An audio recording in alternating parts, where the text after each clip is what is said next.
আজ ফলতার জনকল্যাণ শিবির থেকে মুখ্যমন্ত্রী জাহাঙ্গীর খানের নাম না করে কড়া হুঁশিয়ারি দেন। তিনি বলেন, এক মাফিয়ার স্ত্রীর নেতৃত্বে যারা পুলিশ ও কেন্দ্রীয় বাহিনীর উপর হামলা চালিয়েছে তাদের বিরুদ্ধে কঠোর আইনি ব্যবস্থা নেওয়া হবে।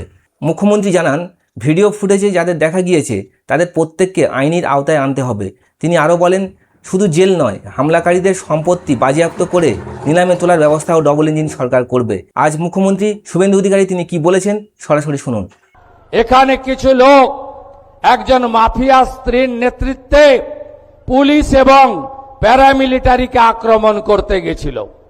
আমি এখানে এসপি সাহেব আছেন, আমি বলে গেলাম ভিডিওতে যতগুলোকে ছবিতে দেখা গেছে কেউ যেন বাড়িতে না থাকে, তাদেরকে আইনের আওতায় আনতে হবে এবং ভারতীয় ন্যায় সংহিতার অন্তর্গত রাষ্ট্রবিরোধী কার্যকলাপের যে ধারা আছে, আমি পুলিশ মন্ত্রী হিসেবে আপনাকে নির্দেশ দিচ্ছি, সেই ধারাতে এমন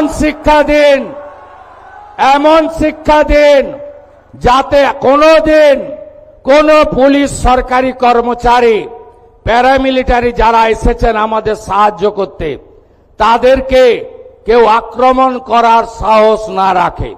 আপনারা শুনলে খুশি হবেন, শুধু জেলের ভাত খাওয়ানো নয়, যারা হামলা করেছে তাদের সম্পত্তি বাজেয়াপ্ত করে সেই সম্পত্তিকে নিলামে চড়ানোর কাজও আপনাদের ডবল ইঞ্জিন সরকার করবে।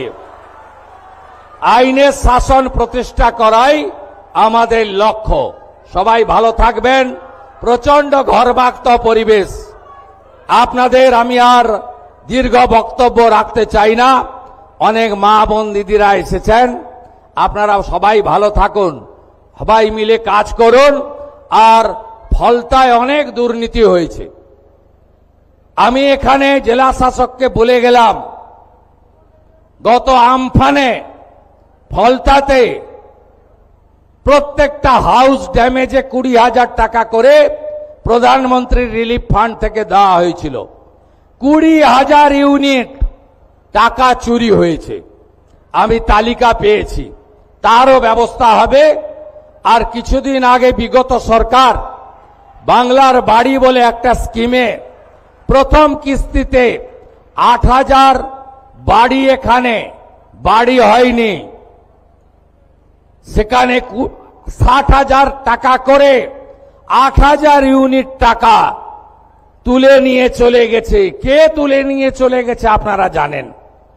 তাকে অভিযোগ আছে বিগত দিনে যিনি বিডিও ছিলেন তিনি সহায়তা করেছেন।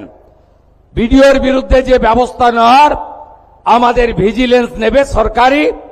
আর ডিএম সাহেবকে আমি বলে গেলাম, এই ক্ষেত্রে প্রত্যেকটি বেনিফিশিয়ারির ফিজিক্যাল ভেরিফিকেশন, অর্থাৎ বাড়ির যে টাকা লুট হয়েছে সেই লুটের টাকা ফেরত করানো এবং তাদের বিরুদ্ধে প্রয়োজনীয় ব্যবস্থা নেওয়ার কাজ এখানকার জেলা প্রশাসন করবে। আমি এটা নজর রাখব। সবাই খুব ভালো থাকবেন, সবাই ভালো থাকবেন। আগামী 20 জুন ডক্টর শ্যামা প্রসাদ মুখার্জি 1947-এ পশ্চিমবঙ্গ দিয়ে গেছিলেন। পশ্চিমবঙ্গ দিবস সর্বত্র পালন করবেন। আর আগামী 21 তারিখ বিশ্ব যোগা দিবস। 181টা দেশ ভারতবর্ষের এই উদ্যোগ গ্রহণ করেছে। বিগত দিনে পশ্চিমবঙ্গে বেসরকারিভাবে হতো, এবারে সরকারিভাবে হচ্ছে। মাননীয় প্রধানমন্ত্রী নরেন্দ্র মোদীজি তিনি নিজে থাকবেন কলকাতাতে যোগা দিবসে। আপনারাও প্রত্যেকটি রাস্তায়, প্রত্যেকটি এলাকায় যোগা দিবস পালন করার মধ্য দিয়ে আমাদের এই যোগকে বাড়িতে বাড়িতে পৌঁছে দেওয়ার কাজ করবেন।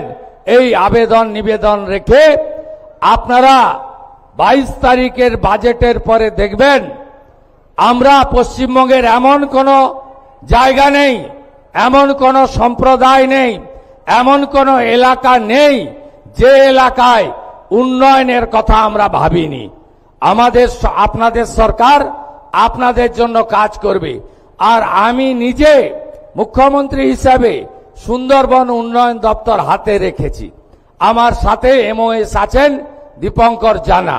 আমি কথা দিয়ে গেলাম এই অপরূপ সুন্দর দক্ষিণ 24 পরগনা, অপরূপ সুন্দর সুন্দরবন সহ এই সমস্ত এলাকা, ফলতা থেকে শুরু করে সাগর পর্যন্ত, বাসন্তী কুলপি থেকে শুরু করে রায়দিঘি পর্যন্ত, আমাদের অগ্নিশ্বর নস্কর এখানে আছেন বিধায়ক, ওই এলাকা বিষ্ণুপুর সাতগেছিয়া আমরা সুন্দর করে সাজানোর কাজ করব, এই অঙ্গীকার রেখে আমার কথা শেষ করলাম।